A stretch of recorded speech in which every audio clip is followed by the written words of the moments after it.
ਘਰਦਿਆਂ ਨੂੰ ਜੀਆਂ ਨੂੰ ਵੀ ਨਹੀਂ ਪਤਾ ਹੋਣਾ ਚਾਹੀਦਾ ਵੀ ਪੈਸੇ ਆਏ ਆ ਕਿ ਨਹੀਂ ਆਏ। ਅਸੀਂ ਆ ਮੂੰਗਫਲੀ ਵਾਲਿਆਂ ਨੂੰ ਬੜਾ ਕਹਿੰਦੇ ਯਾਰ ਪੈਸੇ ਸਾਂਭਦੇ ਰਹੋ।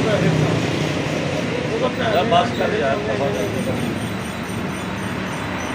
ਹਾਲਾਂਕਿ ਦੁਕਾਨਦਾਰ ਸਿਆਣੇ ਸੀ, ਉਹ ਇੱਕ ਦਫਾ ਬੰਦੇ ਫਿਰਦੇ ਸੀ, ਉਹ ਦਾ ਮੂੰਗਫਲੀ ਵਾਲੇ ਗੋਲ ਚ ਪਾ ਕੇ ਉਹ ਪਾਲੇ ਬੰਨੇ ਉਹ ਪਾ ਕੇ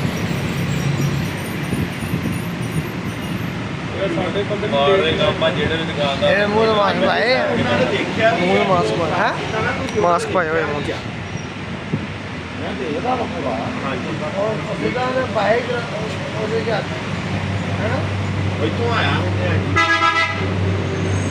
ਮੈਂ ਜੋ ਐਗਜ਼ੈਕਟ ਵੀ ਪਤਾ ਜਗ੍ਹਾ ਦਾ ਵੀ ਕਿੱਥੇ ਭੈਣ ਜੋ ਇੱਥੇ ਆਣ ਕੇ ਬੋਲਟ ਮਾਰ ਕਿੱਥੇ ਬਣਾਉਣ ਗਿਆ ਮੈਂ ਪਿਸਟਲ ਪਾਵਰ ਸਾਹਿਬ ਕੋਈ ਸ਼ਖਸ ਹੈ ਦੱਸਣਾ ਸਾਡਾ